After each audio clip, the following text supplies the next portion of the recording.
I've worked on the disease to please a lot.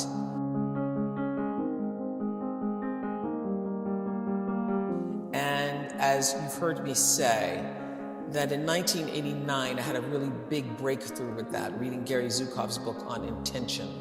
So I started literally living an intentional life where I don't make any decisions unless I think about what is my true, pure motivation for doing it, because I do recognize the law of cause and effect that says the intention informs even the cause. So that before you have an action, there is a reason for you taking that action.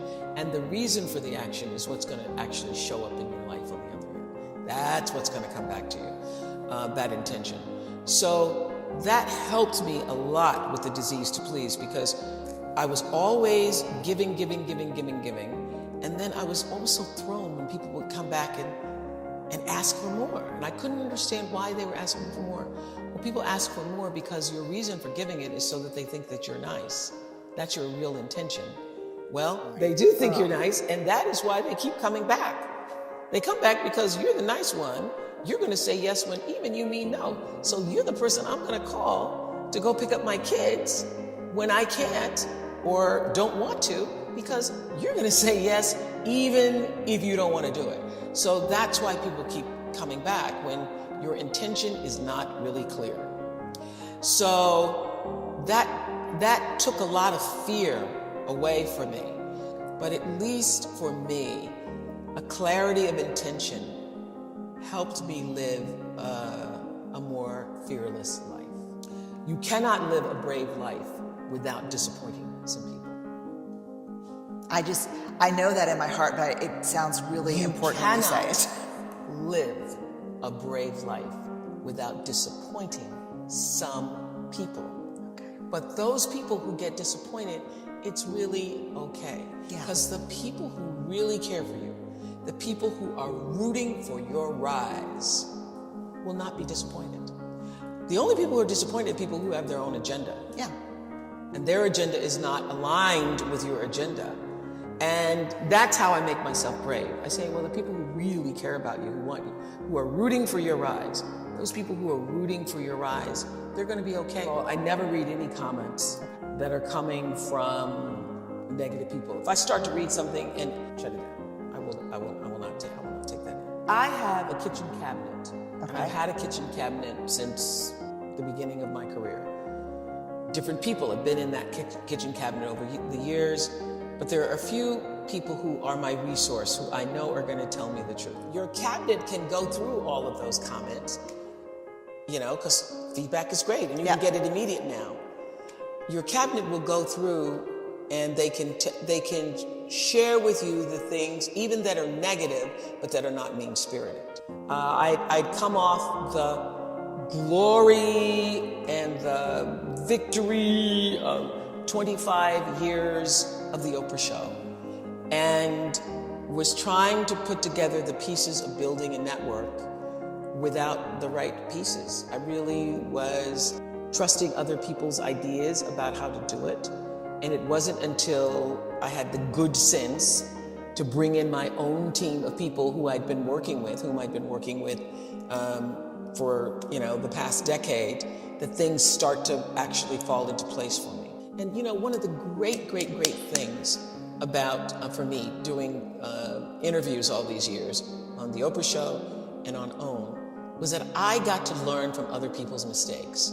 So I paid really close attention to the stories, and I got to hear everything and everybody, all the theories and all the stories and all the layers and layers of dysfunction, along with people's victories and their triumphs. I was a student of it.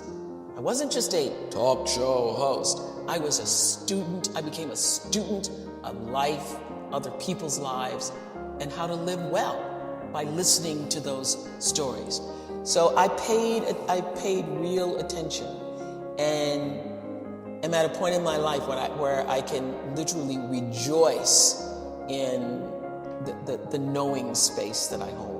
There's a sense of confidence that can only come, I think, when you know and are assured that you are living life well. And not from the point of view of having a lot of things, but living life from the center space. When you're living bravely, because you're living your truth. It was during my show that I absolutely learned for sure, for myself, through other people's stories, that there really isn't any such thing as failure. And I could see the thread, courage, that was required every time you fell down. I could also see that failure was just there to inform you to move in a different direction. It's just there to say, hey, not this way, over here, not over there, wrong place. And once I figured that out, it became easier to be brave. For me, education is about the most important thing, because that is what liberated me. Education is what liberated me. The ability to read saved my life. I would have been an entirely different person had I not been taught to read when I was at an early age. My entire life experience, my ability to believe in myself, and even in my darkest moments of sexual abuse and being physically abused and so forth, I knew there was another way. I knew there was a way out. I knew there was another kind of life because I'd read about it. I knew there were other places and there was another way of being. And so it saved my life. So that's why I now focus my attention on trying to do the same thing for other people. Education. I don't think you ever stop giving. I really don't. I think it's an ongoing process. And it's not just about being able to write a check. It's being able to touch somebody's life in such a way that Mrs. Duncan touched mine. It's being able to make a child see the light in him or herself, making someone else see that for themselves. I know that if I didn't have the money, listening to somebody who had it, I'd probably not believe them. Because you can't believe it. Because if you don't have money and you're just trying to make ends meet, you think if you just could make ends meet, that would make everything all right for you. What I know is that if you do work that you love and work that fulfills you, the rest will come. And that I truly believe that the reason I've been able to be so financially successful is because my focus has never, ever for 1 minute been money. And the fact that the money has come has really surprised me. I've been just really surprised and delighted and very pleased and many times overwhelmed by it. But the money has never been the focus. The reason, I think if you're on the road to success, is if you would do your job and not be paid for it. And I would do this job and take on a second job to make ends meet if nobody paid me, just for the opportunity to do it. That's how you know you're doing the right thing. One of the things that, if I may pat myself on the back for, is that I try to surround myself with people who are smarter than I am. I think that the ability to be as good as you can be comes from understanding who you are and what you can and cannot do. And what you can't do is far more important than what you can do, if what you can't do is going to keep you from flying as high as you can. Now, when my lawyer first came to me and said, you can own your own show, it literally took the ceiling off my brain, because I had never even thought that high before. I never even thought that was possible. And everybody needs somebody in their life to say, yes, you can do it. I have a niece who's 15, who several years ago, I said to her the same thing my father said to me. I said, you are too smart to get C's. I mean, I heard my father speaking, crossing the street one day, and she was talking about her grades. You're too smart to do that. You could be an A student. And she said, do you really think I can? Oh, of course. So you're such a bright person. And she started getting A's and said to me a year later, nobody ever told me I could. And I think that one of the most important lessons to learn is that we are all responsible for our lives, but nobody gets through this life alone. Everybody needs somebody to show them a way out or a way up. Everybody does. See, I feel best in surroundings where other people are smarter than I am, because I feel like I can always learn something from them. One of the other big lessons I've learned, particularly in business, I think you have a responsibility to yourself to learn as much about your business as you can. And so I sign every check, although it is now tedious, because the bills that come in from maintaining a studio, everything from Federal Express to Xerox to every tape that needs repaired and so forth, it gets to be a lot. I have stacks and piles of checks to do, and I know that there are a lot of successful people who don't do that. I still have a tenement mentality. I've been very, very poor in my life, and so the idea of having money and not being responsible and knowing how much money you have and keeping control of it is not something that I personally can accept. I know that there are other people who can, but it is not a possibility for me. I need to know where it is. I mean, there are times I think I want to go to the bank and say, show it to me, because, just seeing it on a piece of paper, anybody could print out a piece of paper. So, I watch it very carefully and try to maintain responsibility for it. But my success in business has come, when I first started being a, quote, businesswoman, I worried about, how do you do this? And I realized that you do this the same way as you do anything else. You be fair. What I know for sure is if you focus on the substance, the success will come.